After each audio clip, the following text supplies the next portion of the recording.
జీవం కలిగిన దేవుని వాక్యాన్ని వచ్చిన శ్రద్ధ కలిగి ఆలకిద్దాము. వాక్యముల నిమిత్తము కలలో వచ్చినట్లయితే ప్రార్థన చేసుకుందాం. పరిశుద్ధుడా, పరమ తండ్రి, గొప్ప దేవుడా, మహానగరుడా, నీ స్తోత్రాలుగా చెప్పబడుతున్న మాటలు నీ మాటలైనా విలువైన వెలకట్టెలైన నీ మాటలను మేము అందరం విని వాటి ప్రకారంగా జీవించే పాత్ర మాకు దయచేయము. నజరేయుడని ఇస్తున్నాము, అడిగి వేడుకుంటున్నాము పరమ తండ్రి.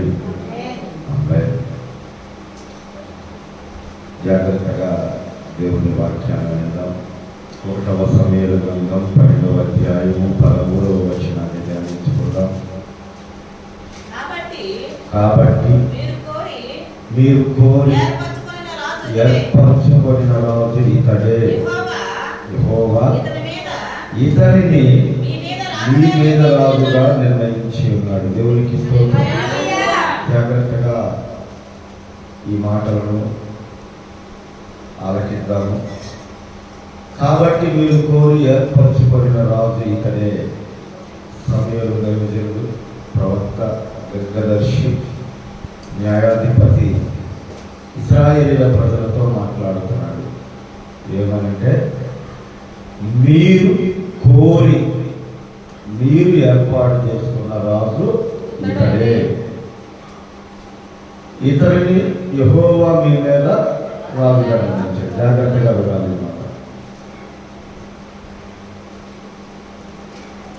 యేసయ్య రక్తమే ఎవరు చెప్పరా? ఆమె కానీ చేయాలని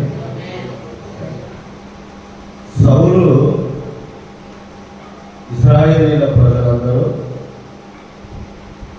సౌలుని ఏర్పాటు చేసుకున్నారు. దేవుడు రాజుగా ఉంటున్నటువంటి పరిస్థితుల్లో, ఆయనే రాజుగా ఉండి పరిపాలిస్తూ నడిపిస్తున్న సమయంలో మా మీద ఒక రాజు కావాలని వారు కోరుకున్నారు. కాబట్టి వాళ్ళని బట్టి దేవుడు వారికి రాజుని ఏర్పాటు చేయమని చెప్పాడు. దైవజనుడు వచ్చి మీరు కోరుకున్న రాజు ఇక్కడే అని ఆయన గురించి చెప్తున్నారు. నిజంగా ప్రజలందరూ ఏర్పాటు చేసుకుని కోరుకున్న వాడు ఎలా ఉన్నాడంటే, ఇశ్రాయేలీలే ఇద్దరు, వాళ్ళందరి మీద కూడా మోరడెత్తుంటాడు సౌలు. అయితే ప్రజలు కోరుకున్నటువంటి రాజు ఎలాంటి వాడై ఉన్నాడు అంటే, కొంతకాలమే ఆయన యథార్థంగా ఉన్నాడు, కొంతకాలమే ఆయన చక్కగా నీతిగా పరిపాలించాడు. ఎప్పుడైతే సింహాసనం మీద ఆశ కలిగిందో, ఎప్పుడైతే తన అధికారాన్ని నిలబెట్టుకోవాలని మనసులో కోరిక పుట్టిందో, అన్ని దేవునికి వ్యతిరేకమైన పనులను చేస్తూ ప్రజలను బాధ పెడుతూ ఆయన చేసిన పనులన్నీ మనందరికీ తెలిసిందే. ఏ దేవుడైతే ఏర్పాటు చేశాడో ఆ దేవుడిని మరచి మంత్రగాల దగ్గరికి వెళ్ళాడు. ఏ దైవజనుడి ద్వారా అయితే అభిషేకించబడ్డాడో ఆ సేవకులను, ఆ యాజకులను దాదాపు 85 మందిని చంపేశాడు. ఇశ్రాయేలీయుల ప్రజలు 40 రోజులు ప్రాణభయంతో, యుద్ధ భయంతో అల్లాడిపోతున్న సమయంలో దావీదు వచ్చి ఆ యుద్ధాన్ని గెలిపించినప్పుడు దావీదు మీద ఆయన విషసూత్రులు నిలిపాడు. ప్రజలు కోరుకున్నటువంటి రాజు పరిస్థితి ఎలా ఉందంటే, ఒక ముక్కలో చెప్పాలంటే, తనకు తాను గొప్ప చేసుకొని తనను మాత్రమే పొగడాలి, తన దగ్గర మాత్రమే ఉండాలి, తన మాట మాత్రమే నెగ్గాలి, జరిగించాలని కోరుకుంటారు. ఇప్పుడు చాలామంది వాళ్ళు కోరుకున్నటువంటి వారు చాలామంది ఉంటారు. ఇళ్ళలో బిడ్డల మీద ఎవరో ఒక్కరనే బాగా మైండ్ పెట్టి చదివిస్తారు, వాళ్ళు ఏదో ఉపయోగపడతారు. ఇంకొంతమంది అందాన్ని బట్టి ఇష్టపడతారు. అలా ఇష్టపడేటువంటి వారు ఒకసారి ఆలోచన చేయాలి. ఒక అతనికి బాగా చదువుకున్నాడు, ఉద్యోగం లేదు. ఆ సమయంలో అతను ప్రేమలో పడ్డాడు. ఆ పిల్ల ఆ అబ్బాయిని బహుగా ఇష్టపడింది. తల్లిదండ్రులందరినీ తల్లిదండ్రులను కూడా ఎదిరించి వివాహం చేసుకుంది. కొంతకాలానికి ఆ అబ్బాయికి ఉద్యోగం వచ్చింది. ఆ ఉద్యోగం వచ్చిన దగ్గర నుంచి అతని స్థాయి మారిన కాడి నుంచి అతనికి ధనాపేక్ష ఎక్కువైపోయింది. ఈ ఉద్యోగాన్ని బట్టి, నాకున్నటువంటి హోదాన్ని బట్టి ఇప్పుడు నేను వివాహం చేసుకుంటే నాకు చాలా కష్టం వచ్చింది, ఎందుకంటే అందమైన వాళ్ళని చేసుకోవచ్చని చెప్పి ఇంట్లో ఉన్నటువంటి వాళ్ళని ఎలాగైనా చంపేయాలని ఆలోచన కలిగి నిజంగానే చంపేశాడు. అతను ఇష్టపడి చేసుకున్నందుకు చివరికి ఏమైంది, ప్రాణాలు పోగొట్టుకోవాల్సిన పరిస్థితి వచ్చింది. జాగ్రత్త, మనం కోరుకున్నటువంటి వారు ఏదైనా ఉంటే వాటి వలన మనం నష్టపోవాల్సిందే తప్పదు, కష్టపడాల్సిందే తప్పదు, కొన్ని రోజులు బాధపడాలి. తెలిసి తెలియ చేసిన పొరపాటు అయ్యా క్షమించయ్యాలి, ప్రభు పాదాలు పడుకొని కొద్దిగా ఏడిస్తే కొంతకాలానికి దేవుడు కనికరించి జాలిపడి వాళ్ళని మారుస్తాడేమో. కానీ ఇప్పుడు ఇష్టపడి ప్రేమించి పెళ్లి చేసుకున్న వాళ్ళ పరిస్థితులు మీరు గమనించండి. మా అన్నయ్య ఉన్నాడు జోకన్న, వాడైతే మరీ దారుణం. మా నాన్న మా ఉదయం తరపునే మాట్లాడేది, ఏ తల్లి లేని పిల్ల, వాళ్ళ నాన్న ఆస్తిపరుడే కాదు, నువ్వు దొంగవి తాగుబోతుడివి, ఎట్ట పోషిస్తావురా నువ్వు అంటే, గుడ్డోడివి 6 పిల్లలను పోషించుకున్నావు నువ్వు, నేను పోషించలేనా అన్నాడు. నిజంగానే వాడు కష్టపడ్డాడు, నిజంగానే వాడి పని, వాడు భారీ పిల్లలు తప్పితే ₹1 వాడి కష్టం. అంతగా ఇష్టపడి చేసుకొని వాళ్ళ కాపురం ఏమన్నా బాగుందా అంటే ఎప్పుడు తగాదులు తగులాట్లే. పట్టుమని ఒక 5-6 సంవత్సరాలు కలిసి ఉన్నది అనుకోవాలి, అర్థాంతరంగా చనిపోయాడు. దేవుడు ఇష్టపడి దేవుడు ఏర్పాటు చేస్తే ఆ వివాహం చాలా బాగుంటుంది. అలాగే దేవుడు ఇష్టపడి దేవుడు చేయమన్న పని, అది వ్యాపారమైనా, ఉద్యోగమైనా, పనైనా, పొలమైనా, వ్యాపారమైనా, ఏదైనా దేవుని చిత్త ప్రకారంగా నువ్వు వెళ్ళగలిగితే అందులో నువ్వు అంత ఫలాన్ని పొందుతుంటావు. చూడండి, ఇస్సాకు చదవదు. ఇస్సాకు నువ్వు అక్కడే నిలబడి ఉంటాయా గెరారులోనే అన్నాడు. నిలబడ్డాడు, అదంతా కరువు ప్రాంతం. అక్కడే విత్తనం వేస్తే నువ్వు అంత ఫలాన్ని దేవుడు ఇవ్వలేదా? దేవుని ఆశీర్వాదం చాలా గొప్పగా. ఈ రాజు అభిషక్తుడి దావీదును రాజ్యానికి మేలు చేసిన వాడిని, రాజుకు మేలు చేసిన వాడిని, రాజుకు దురాత్మ పట్టినప్పుడల్లా సంగీతం వాయిస్తూ దేవుణ్ణి స్తుతిస్తూ దురాత్మను వెళ్ళగొడుతూ ఉండేవాడు. మేలు చేసిన వాడికి ఏం చేయబోతున్నాడు? కీడు చేయబోతున్నాడు, పరుగులు తీపించాడు. ప్రాణభయంతో ప్రాణం అరచేతిలో పెట్టుకొని పారిపోయాడు. మనం కోరుకునే వాళ్ళ పరిస్థితి ఎలా ఉంటుందంటే, ఒకటి వాళ్ళ సంతోషమే వాళ్ళు చూసుకుంటారు, వాళ్ళ సుఖమే వాళ్ళు చూసుకుంటారు, వాళ్ళ అధికారము వాళ్ళ యొక్క ఇష్టాలే నెరవేర్చుకోవాలని చూస్తారు. వాళ్ళకి ఆటంకం వచ్చినా అడ్డొచ్చినా వాళ్ళు ఒప్పుకోరు. దేవునికి వ్యతిరేకంగా ప్రవర్తించే మనసు కలిగినటువంటి వారే ఉంటారు. ఈ రోజున సౌలు లాంటి వారు పైకి అందంగా కనపడి రాజయ్య లక్షణాలు అన్నీ కలిగి ఉన్నారు, దేవునికి వ్యతిరేకమైనటువంటి పనులు చేసి దేవునికి దూరమైన, దేవునికి శత్రువైన వాడు కదా. ఇప్పుడు సౌలు లాంటి వాళ్ళని మనం ఎంతమందిని కోరుకొని ఉంటాం చెప్పండి? దేవుడు ఏర్పాటు చేసిన వాడిని, దేవుని చిత్త ప్రకారంగా వెళ్ళాల్సినటువంటి వాళ్ళను మన ఇష్టానికే. ఇప్పుడు మందిరంలోనైనా జాగ్రత్తగా వినండి, మన స్నేహితుల్ని ఏర్పాటు చేసుకునే వాళ్ళనైనా కానీ, అలాగే బంధువుల్లో కానీ ఎవరు మంచి వాళ్ళు, ఎవరి స్నేహం బాగుంటుంది, ఎవరి వల్ల మనకి నష్టం, ఎవరి వల్ల మనకి మేలు అన్నది కూడా ప్రభు దగ్గర విచారణ చేయాలన్నాం. అలాగే విచారణ చేయకుండా ఎవరితో పడితే వాళ్ళతో స్నేహం చేసినా మనకి ప్రమాదం. ఎంత ప్రమాదం అంటే చివరికి దేవుణ్ణి ఎరగకోకుండా, దేవుణ్ణి ఎరిగి దేవుని ఎరగకుండా చనిపోయిన వాళ్ళు ఉంటారే, లోకానుసారమైనటువంటి వాళ్ళు. అలాగే చనిపోయాడు సౌలు కుటుంబం అలా పతనం అయిపోయింది. సింహాసనం పోయింది, రాజ్యము పోయింది. సౌలేమో దేవుడిని ఎరగిన వాడంటే దేవుడిని ఎరిగిన వాడు. దేవుడిని ఎరిగిన వాడై ఉండి అతని హృదయ ఆలోచనలు, అతను సంప్రదించినటువంటి మంత్రగాలలో ఆయన్ను ఆ స్థితికి తీసుకెళ్ళిపోయింది. జాగ్రత్త చేసే స్నేహాలైనా అలాగే మనం కోరుకునే ఏదైనా కానీ దేవుని చిత్త ప్రకారంగా ఉండాలి. ప్రభువు కోరుకున్న వాళ్ళు ఎలా ఉంటారో చూద్దాం ఒకసారి చూడండి. 1వ సమూయేలు గ్రంథం 16వ అధ్యాయం 12వ వచనం. అతడు వారిని పిలువనంపించి లోపలికి తోడుకొని వచ్చాడు. అతడు ఎర్రని వాడును, చక్కని నేత్రములు గల వాడును, చూచుటకు సుందరమైన వాడునయ్యుండెను.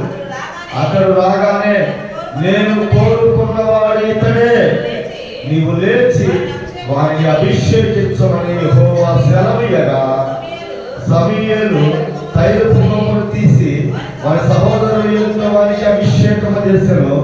నాట నుండి యెహోవా ఆత్మ దావీదు మీదకి బలముగా వచ్చెను. హల్లెలూయా, హల్లెలూయా. ఇందాక ఇశ్రాయేలీయుల ప్రజలందరూ కలిసి మీరు కోరుకున్న వాడు ఇతడే అని సౌలును నిద్రపెట్టారు. ప్రజలు కోరుకున్న సౌలు శాశ్వతంగా ఏమన్నా రాజు అయి ఉన్నాడా? పోనీ సంతతిగా వల్ల భూమి మీద నిలబడేటట్టుందా? జాగ్రత్తగా విన్నాడు. దావీదును బట్టి దేవుడు ఏమన్నాడు? నేను కోరుకున్నవాడు ఇక్కడే. అతను ఎలాంటి వాడంట? చక్కని వాడు, సుందరవాడు, చక్కని నేత్రములు కలిగిన వాడు, చూపులకు చూచుటకు సుందరమైన వాడు, అందమైన వాడు. అసలు వీటన్నిటికంటే కూడా యెహోవా ఆత్మ అతని మీదకి బలంగా దిగింది. దేవుడు కోరుకున్న వాడు ఎలా ఉంటాడంటే చెరువులందరూ త్రోసివేసిన వాడై ఉంటాడు.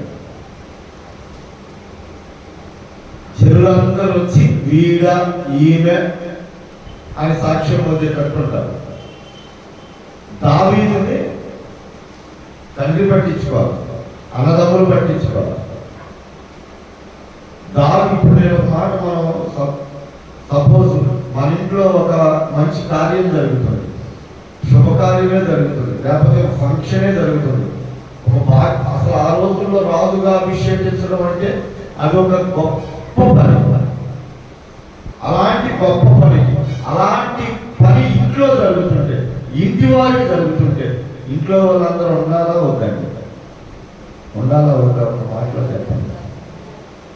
మా ఇంట్లో పని, నేను ప్రభువులో లేనప్పుడు మా ఇంట్లో ఏదైనా ఫంక్షన్ జరిగితే, నేను ఎప్పుడన్నా బయటికి వెళ్తే ఊళ్ళో లేకపోతే నన్ను పిలిచినా పిలవకపోయిన పెద్ద లెక్కలేదని, ఎందుకంటే వాడు గోల్ చేయడమే, ఎందుకు వాడిని పిలవడం, ఆడే రావనే అని. అంటే అంత మంచి పేరు, అంత మంచి పిల్లలు ఉన్నాయి. అట్లాగే ఇంట్లో లెక్కలేనటువంటి వారు తీసివేసినటువంటి వాడిగా ఈ దావీదు ఉన్నాడండి. ఇంట్లో అంత గొప్ప కార్యం జరుగుతుంటే, అంత గొప్ప ఫంక్షన్ జరుగుతుంటే కొడుకులందరూ ఆడే ఉన్నారు, 7. దావీదు మాత్రం అక్కడ లేడు. జనులందరూ దృష్టిలో సౌలు, యెషయి దృష్టిలో ఏమనుకున్నాడు? ఎవరికి వాళ్ళు ఈడే ఈడే అని సౌలు. లాస్ట్కి దైవజనుడు కూడా అనుకుంటాడు, ఈడే కావాలి దేవుడు కోరుకున్నాడు. వాళ్ళ ఆహార్యం, వాళ్ళ హైట్, వాళ్ళ పర్సనాలిటీ అలా ఉంది. అందరూ ఈడే ఈడే అనుకున్నారు. కానీ దేవుడు ఏమనుకుంటాడు? వీళ్ళు ఎవరు రాలిట్ ఎవరైనా ఉన్నారు. అప్పుడు అడిగితే కడసారి వాడు చివరి వాడు ఉన్నాడయ్యా అంటే ఆయన చూపించమన్నాడు. ఆయన రావడంతోనే సమూయేలు దృష్టి దావీదు మీద పడగానే దేవుడు సమూయేలుతో మాట్లాడేస్తున్నాడు, నేను కోరుకున్నవాడు ఇతడే. దేవునికి స్తోత్రం. హల్లెలూయా, హల్లెలూయా. ఈరోజు ఎంతమంది ఉన్నారు చెప్పండి? ఇక్కడ మనలాంటి వాళ్ళు చాలా మంది ఉన్నారు. నేను ప్రభువులోకి వచ్చిన కొత్తలో నేను తాగిపోతున్నాయా, ఎవరు పిలుస్తారు నన్ను? అయినా యవనస్తుడిగా ఉన్నాను. మా నాన్న అయితే పెద్దోడు, ఎవరు పిలిచినా ఇంటికి పిలిచి ప్రార్థన చేయించుకుంటారు. నా దగ్గరికి ఎవరు వస్తారయ్యా? అయినా ఆయనకి అన్ని వరాలు ఉన్నాయి, ఏ వరం లేకుండా నేనేలా నిలబడతానయ్యా అని నేను దేవుడి దగ్గర చాలా ఏడ్చా, బాధపడ్డాను. నాకెందుకయ్యా ఈ సేవ అప్పచెబుతున్నాను. పిల్లల్లో వాళ్ళందరూ కూడా ఎవరు నా మీద దృష్టి కట్టాల. మరి మా అమ్మమ్మ అక్క అయితే అరే మేము నమ్మేవాళ్ళు మారేమని నీ పని నీకు బోరా అన్నారు, లేకపోతే రమేష్ అన్నాయని అంటే ఎప్పటించరా అన్నారు, 100 చెప్పారు. కానీ నా దేవుడు నన్ను వదిలిపెట్టాడు. ఎన్నో వాగ్దానాలు ఇచ్చారు.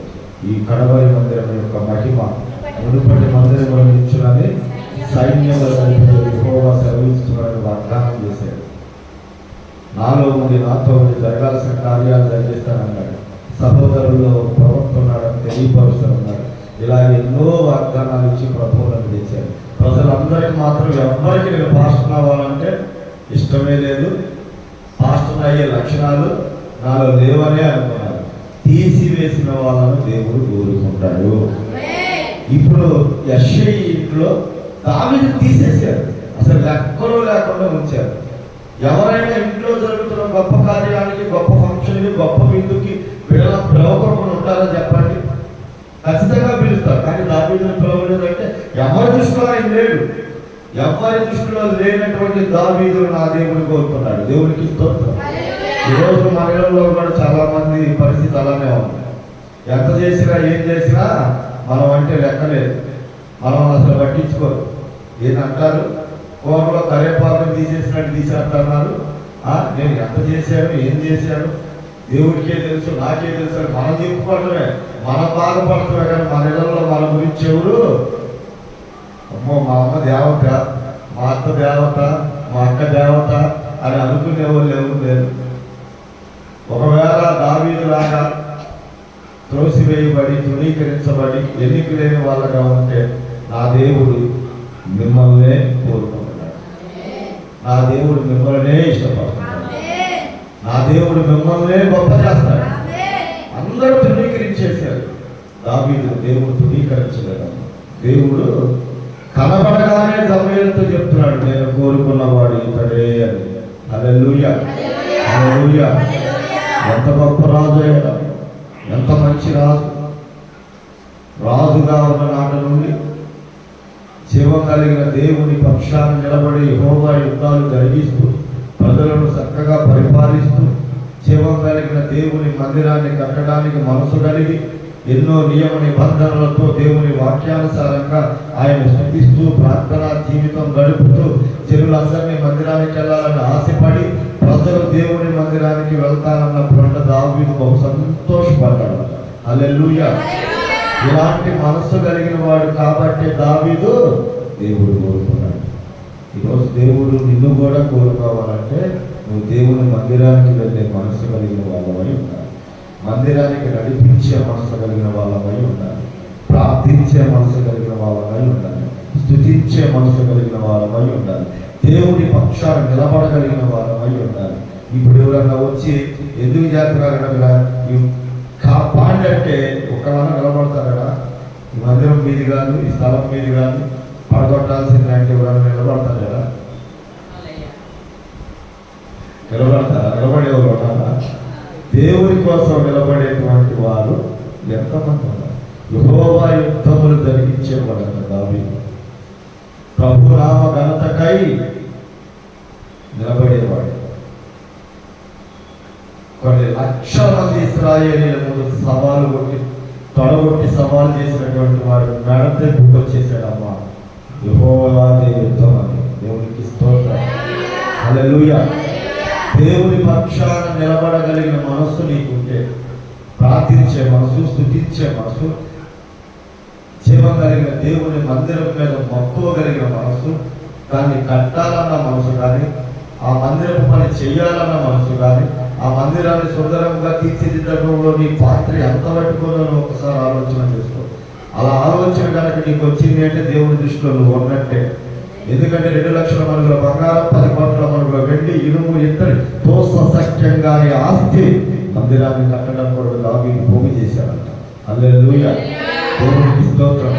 అదే దేవుని మందిరం కట్టడం కొరకు నేను దేవదారులతో కట్టబడిన నగరంలో ఉన్నాను, నా దేవుని మందసము దేరాలలో ఉందని. ఇదిగో యాకోబు బలిష్ఠునికి ఒక నివాస స్థలం నేను చూసి వరకు నా వాసస్థానమైన నివాసంలోనికి నేను ఎక్కను, నేను వెళ్ళను. నేను పరుండు మంచం మీదకి నేను ఎక్కను.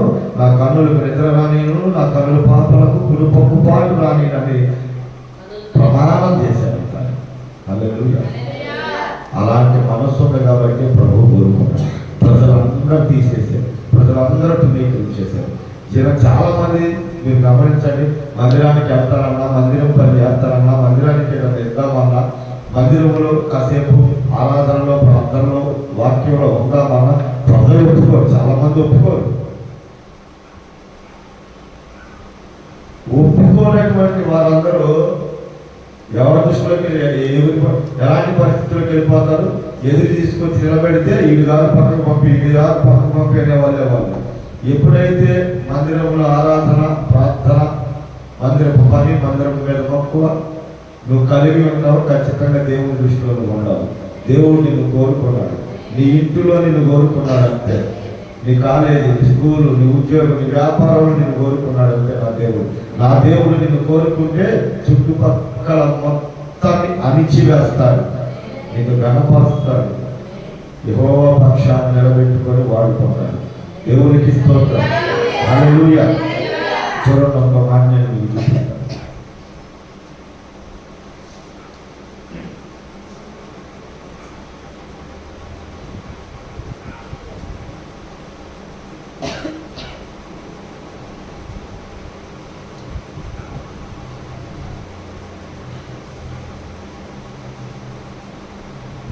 మత్తయి సువార్త 20వ అధ్యాయం 26వ వచనం.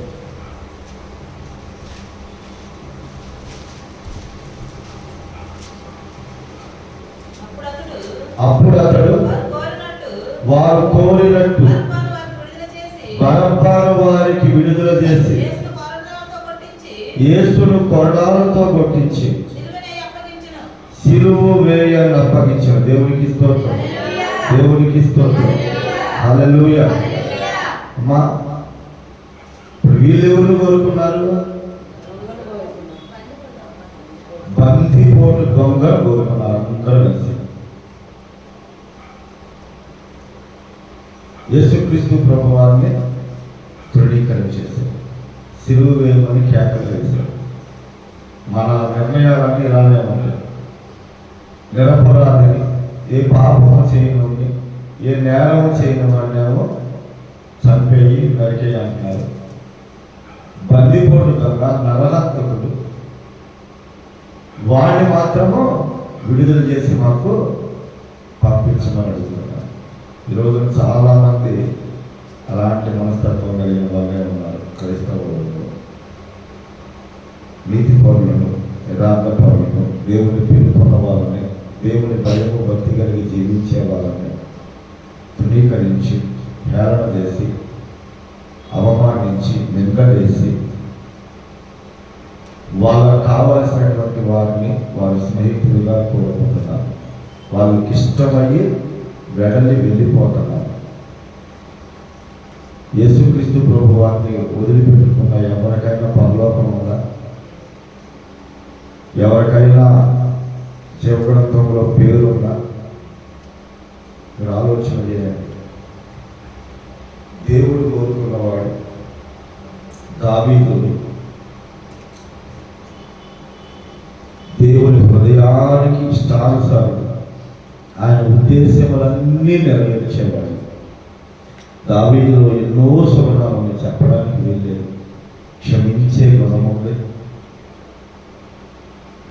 ప్రార్థన చేసే గుణం ఉంది, స్తుతించే గుణం ఉంది, కష్టకాలంలో ఎలాగ దీవించబడాలో తెలిసినటువంటి వివేకం ఉంది. ఒకసారి దావీదు బహు కష్టకాలంలో ఉండి అబ్షాలోము తన సొంత కుమారుడు ఆయన తరుముతుంటే షీమి అనేవాడు ఒకడు ఆయన్ని నరహంతకుడా, చీపో యజమానిని, సౌలు కుటుంబాన్ని నాశనం చేసావు, నమ్మక ద్రోహం చేసావు అని తిడతా ఉంటాడు. దావీదు పక్కన ఉన్నటువంటి యోధులు, అయ్యా ఒక్క మాట చెప్పాయా, ఒక్క వాడిని నాటవేందయ్యా, చంపేస్తామంటే అప్పుడు దావీదు అంటాడయ్యా, దేవుడు ఆయనకు అప్పచెప్పాడా, వాడిని తిట్టేయండి. వాడు తిట్టిన తిట్టును బట్టైనా నా దేవుడు నా శ్రమ చూస్తాడేమో, నా శ్రమ నుంచి నాకు విడుదల చేస్తాడేమో అంటాడు. ఎంత వివేకం అన్నాడు. నేను అందుకే మీకు చాలాసార్లు చెప్తాను, ఓరగా చేసి గుడ్డొచ్చి చెవిలో పడినట్టు కాదమ్మా ఏదైనా చేసేది. ఎప్పుడు దేవుని దగ్గర పొందుకోవాలో తెలుసుకొని ఉండాలి, ఎలా అడగాలో తెలుసుకోవాలి ఉండాలి, ఏ సమయాన్ని అడగాలో తెలుసుకొని ఉండాలి అని చెప్పి నేను అందుకే చెప్పాను. ఒకసారి నేను ఉపవాసం ఉంటే శ్యాంప్రసాద్ గారు నాకు ఫోన్ చేశారు. అయ్యా, అబ్బాయి కూడా కాతలితో పాటు ఇది కూడా చేసుకుంటాను అయ్యా, ఈ వారం రోజులు నేను ఎవరి గురించి చేయను, నా గురించే చేసుకుంటా ప్రార్థన, దయచేసి ఏమనుకో, దయచేసి కాలు కాలేదు పక్కన కూర్చొని ఒప్పుకుంటాను అయ్యా, ఒప్పించాను. 4 రోజుల తర్వాత మూడో రోజే నేను వెళ్ళిపోతాను, నాకు దేవుడు మాట్లాడుతూ దర్శనం రావట్లేదు, కళలు రావట్లేదు, నేను వెళ్ళిపోతాను అన్నాడు. ఏం చేయాలి? రక్షణలో కూర్చోబెట్టుకున్నా పంపించకూడదు సార్. నా ప్రార్థన ఆపి ఆయన ప్రార్థన చేశాను. ఆయనలో ఒక వెలుగు తెలియంది. నేను అప్పుడు చెప్పి, ఈ రోజు కానీ నీకు దర్శనం కానీ కలగాని రాకపోతే, దేవుడు కానీ నీకు దర్శించకపోతే వెళ్ళిపోతాను. ఆ రోజు ప్రార్థన చేసుకున్నాను. నైట్ నిద్ర లేచాం. నిద్ర లేచిన తర్వాత ఏమన్నా దర్శనాలు వచ్చినాయి అన్న, ఏమి రాలేదు అన్నాడు. లేదయ్యా, ఒక్క 2 నిమిషాలు కళ్ళు మూసుకోవాలి, నీకు కళలు ఏమి వచ్చిందో దర్శనాలు వచ్చినాయేమన్నా గుర్తు చేసుకోవాలి. 3 దర్శనాలు చెప్పాడు. అందులో ఒకటి కొండ మధ్యలో బాంబు పెట్టి వచ్చానని చెప్పాడు. నాకు పెట్టిన అట్నే ఇప్పుడు నా ప్రార్థన ఆపేసి వాళ్ళు ఉపయోగించుకున్నారు దాన్ని తెలివిగా. ఆయన అంతే తెలివిగా కొండ పాపానికి సాదృశ్యం బాంబు పగిలిపోయింది. మన అభిషేకం, మన ప్రార్థన అలాగే ఆ తెలివిగా కొండ మధ్యలో బాంబు పెట్టి రావడం అంటే ఏంటి? మొత్తం కింద పైన మొత్తం వెళ్ళిపోవాలి అంటే ప్రభు క్షమించేసాడు. అంటే చేసే తెలివిగా వచ్చాడు. అతను ఒక్కడ ప్రార్థన కాదని సహాయ ప్రార్థన కోసం పంపించాడు వాళ్ళు. అలాగే మనం అన్ని రకాలుగా బాగున్నప్పుడు మందిరానికి రావడం కాదు. చాలాసార్లు చెప్పాడు, బాగానప్పుడే రావాలి, పరిస్థితి అనుకూలించినప్పుడే రావాలి. రోజు భర్త ఇల్లమ్మ అన్నప్పుడు అర్థం కాదు. అందులో పెద్ద లెక్కేం లేదు. వాడు ఇద్దంటాడు, వీడు ఎట్టోగట్ట బతిరాడు, ఎట్టోగట్ట ఒప్పించుకోడు. అది లెక్కలో వచ్చింది. రోజు ఆరోగ్యంగా ఉండగా 7 పిల్లవలే వచ్చేది. కాస్త ఒళ్ళు నలకబడింది, జ్వరం వచ్చింది. పర్టిక్యులర్గా మందిరం ఆపేస్తామా, నీకు ఈ రోజు వచ్చింది లెక్క రాదు. మీకు జ్వరం వచ్చిన రోజు, కథలు లేని రోజు, నువ్వు రాబుద్ది కాని రోజు, నీ మనసుకి ఇష్టం లేని రోజు, నీ దేవుడి కోసం కూడా అది లెక్కలోకి వచ్చింది. నేను చెప్పానుగా, ఒక దైవజనుడు రోజు నీళ్లు పోసి అబ్బాయిని, ఏదయ్యా నీళ్లు పోయలేదంటే, ఇక నాకు జ్వరం వచ్చిందయ్యా అంటే, అబ్బా ఇన్ని రోజులు పోసింది వేరు, ఇప్పుడు పోసింది వేరుగా, ఈ జ్వరంలోనే పోయి దేవుడిని దీవిస్తానన్నా. నిజంగానే దైవజనుడు మాట మేరకోకుండా ఆ జ్వరంలోనే ఆ బ్రహ్మలన్నింటికి నీళ్లు పోసానంట. ఈ రోజు నాకు గొప్ప దైవజనుడు అయ్యాడు. దేవునికి ఇష్టం. దేవుణ్ణి అడిగి తెలుసుకునే విధానం ఉండాలి. దేవునికి ఇష్టం. గర్భమ్మకాయల ఇంటి దగ్గర నాకు ఒక సన్నివేశం గుర్తొచ్చింది. అయ్యా, అబ్బాయి ఏమన్నా అన్నాడయ్యా, అన్నయ్య అక్క మన పిల్లోడయ్యా. నిజంగా ఒకవేళ ఆ పిల్లోడు అన్నప్పుడు నేను కనుక తగ్గించుకోగలిగితే ఇలాంటి సంఘాలు 4 ఇస్తాయి. నేను తిరగబడితే ఏం లేదు, అక్కడ తల దించుకుంటే ఉంది, ఓర్చుకుంటే ఉంది. ఒక ఆత్మ కొరకు ప్రయాసపడితే, కష్టపడితే ఉంది. అన్నంలో ఉమ్మూస్తే ఒక ఆత్మ కోసం ఆ తల్లి నన్ను ప్రేమతో పిలిచి తినకపోతే ఏమనుకుంది కానీ ఏసన్న గారు ఆ రోజున ఆ ఉమ్మ వేసిన అన్నం తినబట్టాక ఈ రోజున లక్షల మంది భోజనాలు చేస్తున్నారు అక్కడ. దావీదులో ఆ వివేకం ఉంది. కొట్టడం ఎంతసేపు, చంపడం ఎంతసేపు దావీదుకి. కానీ మీరేం మాట్లాడొద్దయ్యా, అతను దేవుడే అప్పచెప్పాడేమో, తిట్టనేవాడిని. నా శ్రమ చూసి నా దేవుడు నాకు మేలు చేస్తాడేమో అంటాడు. దేవునికి స్తోత్రం.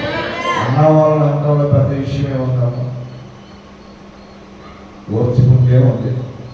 ఇంకా అది ఓల్చుకుంటే కోడి సత్యుడు ఆ పూట తింటే ఒక్కదాన్ని చూపించుకున్నాను ఎందుకు కాస్త 4 గింజలు వేసి ఒక 6 నెలలు పెంచితే ఇంకెలా 10 సర్టిఫికేట్ కూర తినొచ్చంట. హల్లెలూయా, దేవునికి స్తోత్రం. రోజు దానికి చెట్టు జామకాయ చెట్టు ఉంటే ఆ చెట్టు కల్లా మేము కాయ పండిస్తున్నప్పుడల్లా పెరుగుతున్నప్పుడల్లా గొడ్డ కట్టుకుంటుందన్న. ఆ ఇంటి పక్కన గొడ్డ కట్టిన కాయల్లా తెంపుకొని పోతుందంట. బాగా ఏమేమో కాయ పెరుగుతుంది అనుకున్నారు దానికల్లా గొడ్డ కడుతుందంట. గొడ్డ కట్టిన కాయల్లా ఏమో దొరికేస్తుందంట. కాజాత్ర సంగతి ఇంకా ఆమెకు తెలుసు. కాజాత్ర సంగతి ఇంకా ఆమెకు తెలుసు. కానీ ఇంకా ఎందుకు వస్తున్నామని అడగట్లేదు. కానీ ఎదురు పడితే మాట్లాడతారు. ఈమనితే ఏది కాయ దెబ్బకెళ్ళామా అదంత స్వప్నార్థుడు, అదంత దుర్మార్గురాలు చూడు. మనిషి వస్తే కనీసం పలకరించి చూడు, మనిషి వస్తే కనీసం తలకాయ ఎత్త చూడు అని దొంగతనం చేసే తల్లి చెట్టు కల్లా అని అంటుంది. ఇంకా అర్థమైందన్నమాట లేరా? అలాగే వాళ్ళకై వాళ్ళు తప్పులు చేసి వాళ్ళకై వాళ్ళు ఒకరు నిందించేవాళ్ళు లేరా? ఏలు పెట్టి చూపించేవాళ్ళు లేరా? ఈ బ్యాచ్ మాత్రం ఎలాంటి వాళ్ళు అంటే సౌలు బ్యాచ్. జనాలు కోరుకున్న వాళ్ళుగా, జనాల్లో ఎలా ఉంటుందంటే అందం ఉంటుంది, ఐశ్వర్యం ఉంటుంది, ఒక స్థాయి ఉంటుంది సమాజంలో. ఇలాంటి జనాలు కోరుకునేవాళ్ళు. కానీ దేవుడు కోరుకునే వాళ్ళు ఎలా ఉంటారనుకున్నా తృణీకరించబడ్డ వాళ్ళు, ఎన్నిక లేని వాళ్ళు, వెనకబడ్డ వాళ్ళు, జనాల దృష్టిలో ఎందుకు పనికిరాని వాళ్ళగా ఎవరైతే ఉంటారో వాళ్ళని నా దేవుడు కోరుకున్నాడు. అందరూ కోరుకునే వాళ్ళని దేవుడు ఎప్పుడు కోరుకోరు, గుర్తుపెట్టుకోండి. కానీ మనమేమో అందరికీ అందంగా మనమే కనపడాలి, అందరిలో మనమే ఉన్నతంగా ఉండాలి, అందరూ మన గురించే చెప్పుకోవాలి, అందరూ మన గురించే మాట్లాడుకోవాలి. దేవుని బిడ్డలారా ఒకటి మాత్రం గుర్తుపెట్టుకోండి, ఎప్పుడు జీవం కలిగిన దేవుని బిడ్డలు ఒకేలా ఉంటారు. అది ఎలా ఉంటారంటే దీనత్వం కలిగి ఉంటారు, సాత్వికం కలిగి ఉంటారు. దావీదు మనస్తత్వం ఎలాంటిదంటే ప్రభు దగ్గర ఎప్పుడు ఒకేలా ఉన్నాడు. ఉపవాసం ఉండేటప్పుడు రాజవస్త్రాలు తీసేస్తాడు. ఆ విషయాన్ని మనం బాలుడి కోసం ప్రార్థన చేసేటప్పుడు చూస్తాం. బాలుడు బ్రతికుండగా నేలబడి ఉపవాసం నుండి ప్రార్థన చేశాడు. చనిపోయాడనగానే లేచి స్నానం చేసి రాజవస్త్రాలు ధరించాడు అంటారు. దేవుని మందిరానికి ఎప్పుడు పద్ధతిగా రావాలి. అట్లాంటి బయట మన ఇష్టం వచ్చినట్లుగా ప్రవర్తించమని కాదు నేను చెప్పాను. ఎప్పుడు దేవుని దృష్టిలో నువ్వు ఎక్కడున్నా దేవునికి ఇష్టరాలుగా బ్రతికే మనసు నీకుంటే ఖచ్చితంగా దేవుడు నిన్ను కోరుకుంటాడు.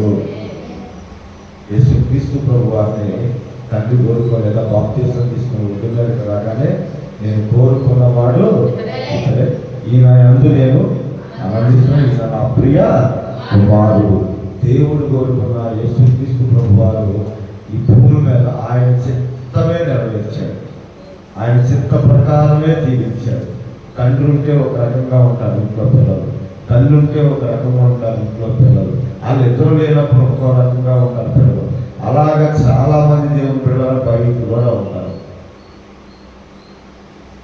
లేదు నా మాటేనండి, జీవం కలిగిన దేవుని వాక్య ప్రకారంగా నీ బిడ్డలను పెంచండి. మందిరానికి వేసుకొచ్చేటప్పుడు ఒక డ్రస్సు, బయటికి వెళ్ళేటప్పుడు ఒక డ్రస్సు, వ్యాపారానికి, ఉద్యోగాలకు, కాలేజీకి వెళ్ళేటప్పుడు ఒక డ్రస్సు, ఇలా ఇష్టానుసారమైనటువంటి 4-5 రకాలుగా ప్రవర్తించమంటారు. 4-5 రకాల మనస్సులో నువ్వు దేని మీద పెట్టలేవు. ఇక్కడికి వస్తే ఒక మనసు, బయటికి వెళ్తే ఒక మనసు, కాలేజీకి వెళ్తే ఒక మనసు. నీ మనసు నీలోనే లేక నువ్వు పెంచుకున్న ఆ చదువు మీద, ఆ ఉద్యోగం మీద నీకు మనసు ఉండదు. జాగ్రత్త. ఎలా ఉండాలంటే దేవునికి తగినట్లుగా ఉండాలి. దేవుని ఒళ్ళంతా ఇప్పుడు ఫ్యాషన్ డ్రెస్సులు వేసుకోవద్దని కాదు నేను అనేది, ఒళ్ళు కనపడకోకుండా వేసుకోవాలి. మాట్లాడడానికి అర్థమైతే దేవుని స్తోత్రం. జీవం కలిగిన దేవుని దృష్టికి ఇష్టడుగా ఇష్టరాలుగా బ్రతకడానికి నువ్వు గనక ఇష్టపడితే ప్రభువు నిన్ను కోరుకుంటాడు. ప్రభువు నిన్ను కోరుకుంటాడు. ప్రభువు నిన్ను కోరుకున్నాడా? గొర్రెలు కాసుకుని దావీదును రాజును చేసిన దేవుడు నిన్ను చేయడా? నిన్ను కనపరచడా? ఈ రోజున కొద్ది కాలం నువ్వు కష్టపడతామేమో, కొద్ది కాలం తృణీకరించబడిన వాళ్ళంగా ఉంటామేమో, కానీ బ్రతుకు దినాలన్నీ సంతోషం, సమాధానం, దీవెన దేవుడు నీకు ఇస్తాడు. ఖచ్చితంగా కష్టపడ్డ వాళ్ళకి ఫలితం ఉండిద్దాం. కష్టపడాల్సిన సమయంలో, పని నేర్చుకోవాల్సిన సమయంలో, చదువుకోవాల్సిన సమయాలు మన ఇష్టాలకు ప్రవర్తించామా, నువ్వు అనుకున్న గమ్యం లేవు. నీ జీవితం ముందు రోజులు అంతా సుఖంగా ఉండాలి. ఎన్నాళ్ళు బ్రతికినా ఒకరికైనా కష్టపడి పని చేసుకునే బతకాలి. అలా కాదంట, నువ్వు కష్టపడితే, నువ్వు నేర్చుకుంటే నువ్వే 10 మందికి దారి చూపించే బిడ్డ అవుతావు. నువ్వు చదువుతున్న చదువు మీదైనా, చేస్తున్న ఉద్యోగం మీదైనా, వ్యాపారం మీదైనా మనస్సు పెట్టాలి, దృష్టి పెట్టాలి. శక్తి వంచన లేకుండా నువ్వు కష్టపడగలిగితే, శ్రద్ధ గల వారి ప్రాణం పుష్టిగా ఉన్నట్లుగా, పనిలో నిపుణత గల వారిని చూసి వాడు అలుపు లేనిది కాదు, లాగు లేనిది కాదు. అలాగే నువ్వు కష్టాన్ని బట్టి, నీ మనస్తత్వాన్ని బట్టి దేవుడు ఖచ్చితంగా మీకు ప్రతిఫలం ఇస్తాడు. రాజులాగా ఉండాలి అని కోరుకున్న సౌలేమో తీసి అవతలకి వెళ్ళిపోయాడు. ప్రజలందరూ కోరుకున్నాడు, హైటు, అందం, ఎత్తు, పర్సనాలిటీ చూసి. ఏమైంది? నిలబడాలి, ఆయన రాజ్యం నిలబడాలి. దేవుడు కోరుకున్న దావీదు రాజ్యం నిలబడడం కాదు. గొప్ప విషయం ఏంటంటే ఇప్పటికి కూడా రాజులకు రాజు, ప్రభువులకు ప్రభు, ఆయన వంశంలో యేసుక్రీస్తు ప్రభు వారి పుట్టి దేవుడు వాగ్దానం చేసిన ఆ సింహాసనం మీద ఒక ఉన్నత మానవ వాగ్దానం యేసయ్య ద్వారా నెరవేర్చాడు. దేవుడు కోరుకున్న వాడి శాశ్వత కాల రాజయ్య అలా వంశంలోనే రాజును పెట్టాడు దేవుడు. దేవుడికి స్తోత్రం. హల్లెలూయా. బరబ్బను కోరుకున్నాడు, జీవాధిపతిని తీసుకెళ్లి మరణానికి అప్పచెప్పేశాడు. బందిపోతులు, దొంగల్ని, వ్యభిచారులని, నరహంతకుల్ని, తాగుబోతుల్ని, చూడగలను మనం కోరుకుంటాం దేవుని బిడ్డ. దానివల్ల నష్టపోతాం, దానివల్ల శాశ్వత కాల శిక్ష అనుభవించాల్సి వస్తుంది. చూడండి, ఒక మాట నేను కొద్దిగా చదవద్దు. దోదా అనేవాడు ఒకడు, గలిలయ నుంచి వచ్చిన ఒకళ్ళు 100 మందిని ఏర్పాటు చేసుకొని మేమే గొప్పలం అనుకొని బహుగా పరిపాలన చేశారంట ఆ టయాలు. కానీ వాళ్ళు పని, వాళ్ళ పోరాటం నిలబడలేదు, చెదిరిపోయింది. ఇంకొక మాట నేను చూపిస్తాను చూడండి. సరే,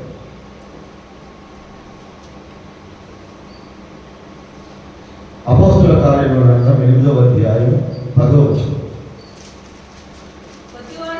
కొద్దివాడు మొదలుకొని గొప్పవారి మట్టుకు అందరూ దేవుని మహాశక్తి అనబడిన వాడు ఇతడే అని చెప్పుకొనుచు అతన్ని లక్ష్య పెట్టింది. అతడు బహుకాలం గారునీయులు చేయించు వారిని భ్రాంతి పరిచినందున వారు అతన్ని లక్ష్య పెట్టింది. దేవునికి స్తోత్రం.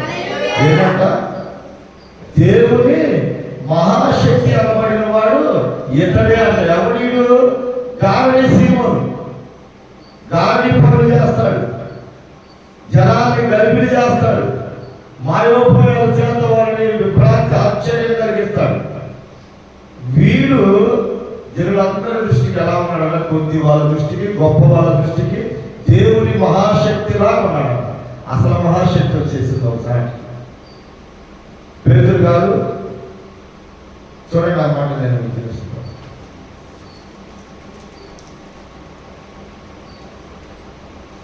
ఫిలిప్పీ 12వ వచనం. అయితే ఫిలిప్పు దేవుని రాజ్యముల గురించి, యేసుక్రీస్తు నామముల గురించి సువార్త ప్రకటిస్తుండగా వారందరినీ నమ్మి పురుషులను, స్త్రీలను బాప్తిస్మము పొందిరి. దేవునికి స్తోత్రం.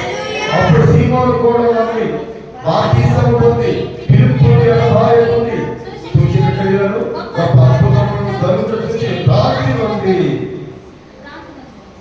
సమయం వారు దేవుని వాక్యం అంగీకరించాలని యెరూషలేములోని అపోస్తలులు విని పేతురు యోహాను వారి యొద్దకు పంపిరి. వీరు వచ్చి వారు పరిశుద్ధాత్మను పొందవలెనని వారి కొరకు ప్రార్థన చేసిరి. అంతకు ముందు వారిలో ఎవరి మీద ఆయన దిగి ఉండలేదు. వారు ప్రభువైన యేసు నామమున బాప్తిసం మాత్రం పొంది ఉండిరి. అప్పుడు పేతురు యోహాను వారి మీద చేతులుంచగా వారు పరిశుద్ధాత్మను పొందిరి. అపోస్తలులు చేతులుంచడం వల్ల పరిశుద్ధాత్మ అనుగ్రహింపబడినని సీమోను చూసి వారి ద్రవ్యం పెట్టి నేను ఎవరి మీద చేతులుంచదో వారి పరిశుద్ధాత్మను పొందునట్లు ఈ అధికారం నాకీయుడని అడిగాను. దేవునికి స్తోత్రం. అందుకు పేతురు నీవు ద్రవ్యం ఇచ్చి దేవుని వరము సంపాదించుకుంటున్నాను తలంచుకున్నందున ఈ వెండి నీతో కూడా నశించును గాక. దేవునికి స్తోత్రం. జాగ్రత్త. కొద్దివారు మొదలుకొని గొప్పవారు సైతం అందరూ గారడీ పనులు చేసేటువంటి గలిబిలి చేసి అంటే ఆకర్షణ కళ్ళకి వింతలు విదూరాలు చూపించినటువంటి వాడిని దేవుని మహాశక్తి అనుకున్నారు. అసలు పిలుపు గారు వచ్చి వాక్యం చెప్పగానే అక్కడ ఉన్న వాళ్ళందరూ మారు మనసు పొందారట. ఆ మారు మనసు పొందిన వాళ్ళు ఈ సీమోను కూడా ఉన్నారు. అయితే ఈ విషయము అపోస్తలులకు తెలిసింది, పేతురుకి యోహానుకి తెలిసింది. వాళ్ళు ఇక్కడికి వచ్చారు. వాళ్ళు ఇక్కడికి వచ్చినప్పుడు వీళ్ళెవరు దేవుని ఆత్మను పొందుకోలేదని ఆయనకు అర్థమైంది. మేము యేసునామమున బాప్తిసం మాత్రమే తీసుకున్నామయ్యా అని చెప్పారు. అప్పుడు వాళ్ళ మీద చేతులు ఉంచక పరిశుద్ధాత్మ వాళ్ళ మీదకి దిగింది. ఈ గాలిడి వాడు మారు మనసు పొందినా వీళ్ళకి ఆ గాలిడి పనులు బాటల ద్రవ్యం ఇచ్చి అంటే డబ్బులు ఇచ్చి మీ దగ్గర ఉన్న వాళ్ళు నాకు ఇవ్వు, నేను ఎవరి మీద చేతులు పెడితే వాళ్ళ మీదకి దేవుని ఆత్మ దిగేటట్లు అన్నాడు. అప్పుడు వీళ్ళు ఏమన్నారు అపోస్తలులు, నీ వెండి నీ ద్రవ్యం నీతో నశించదు. ఎందుకంటే అతని మనస్సు ఎలా ఉందంట, మంచిగా లేదంట, చెడ్డగా ఉందా. నీ హృదయం దేవుని ఎదుట సరి అయినది కాదు కనుక ఈ కార్యమందు నీకు పాలు పంపులు లేవు. దేవునికి జాగ్రత్త. దేవుని అందుకే ఈ విషయాన్ని నేను మీకు అర్థమయ్యేటట్టు చెప్తాను. ఈ మందిరం కాకపోతే ఇంకో మందిరం కాదా, ఇంకో వీడికంటే గొప్పగా చెబుతాడు వాక్యం అక్కడ. ఇక్కడ ఇంతకంటే బాగుంది మందిరం అక్కడ అని మందిరాలను చూసి సేవకులను చూసి పై అలంకరణలు చూసి ఇలానే మాట్లాడతారన్నమాట. దేవుని పిలుపు ఉందా లేదా, దేవుడిని ఎప్పుడు ఎక్కడ ఏర్పాటు చేశాడు, నువ్వు ఎవరి ద్వారా రక్షించబడ్డావు, ఏ ఎవరి దగ్గరికి నిన్ను దేవుడు తీసుకొచ్చి వాక్యంలో నిన్ను పెంచాడు. ఇవి దేవుని చిత్తాలు. ఇవి మర్చిపోయి దగ్గరగా ఉన్నారు కొంతమంది, కులం అని కొంతమంది, బాగా పలకరిస్తున్నారుగా ఇంటి పక్కనే కదా అని కొంతమంది మావోడే కదా అని కొంతమంది. అసలు ఇవన్నీ కూడా దేవుని బిడ్డల సీమోను గారడీ విద్య లాంటిదే. వాళ్ళ విద్యలన్నీ గారడీ విద్యనే. ఆ గారడీ గారనే కొద్దివారు పెద్దవారు అందరూ నమ్మేస్తున్నారు. అసలు ఒరిజినల్ సేవకులు వచ్చినప్పుడు, ఒరిజినల్గా వాక్యము అందించబడినప్పుడు, పరిశుద్ధాత్మ పనిచేస్తున్నప్పుడు వాడేంటో వాడి బ్రతికేంటో బయటపడింది. దేవుని ఎదుట నీ హృదయం సరిగా లేదో ద్రవ్యం ఇచ్చి దేవుని వరాన్ని సంపాదించుకోవాలనుకుంటున్నాం. నీకు ఈ కార్యంలో పాలు పంపులు లేవు. దేవునికి దేవుని బిడ్డలారా, నీ తల్లిని నీ తండ్రిని గుండెల మీద తట్టి వదిలిపెట్టేసి వెళ్ళిపోయినట్టే ఆత్మీయ సంఘాన్ని వదిలిపెట్టి వెళ్ళడం అంటే, దేవుడు ఏర్పాటు చేసిన సంఘాన్ని వదిలిపెట్టి వెళ్ళడం అంటే, ఏదో మేము పిలిస్తే రాలేదనో, మీ అమ్మాయి వచ్చింది లేక కొంచెం మాట్లాడమాట, జీవం కలిగిన దేవుని చిత్తాన్ని మాత్రమే చూడండి. ఈయన నా ప్రియ కుమారుడు, ఈయన యందు నేను ఆనందించుతున్నాను. ఇష్టమైన కుమారుడు పట్ల ఆనందిస్తున్నాడంటే ఇష్టమైన కొడుకు ఏమన్నా రాజ్యం ఆడుతున్నాడు ఎక్కడ లేదమ్మా. ఎవరో సమీపింపరాని తేజస్సులో నివసించాల్సిన వాడు, ఆకాశ మహాకాశాలు సైతం పట్టజాలని వాడు మట్టి మనిషిగా ఈ భూమి మీదకి వచ్చాడు. వడ్రంగి పని చేశాడు,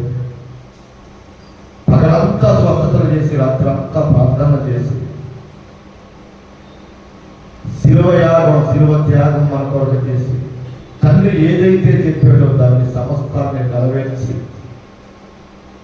ఈరోజు రాజులకు రాజు ప్రభువులకు ప్రభువు అయ్యాడు. ఈరోజు నిన్ను దేవుడు కోరుకున్నాడు అంటే నువ్వు కూడా ఎన్ని కష్టాలు వచ్చినాయి, ఎన్ని శ్రమలు వచ్చినాయి, ఎన్ని ఇరుకులు వచ్చినాయి, ఎన్ని ఇబ్బందులు వచ్చినాయి, ఎంత లేము వచ్చినాయి, ఎంత ఆపద వచ్చినా, ఎంత వ్యాధి వచ్చినా దేవుని చిత్తానికి వ్యతిరేకంగా ఎప్పుడు ప్రవర్తించకూడదు. దేవుని చిత్తాన్ని బట్టి ప్రవర్తించాలి. నేను మీకు ఒక మాట చెప్తాను. నేను దెబ్బతిన్నప్పుడు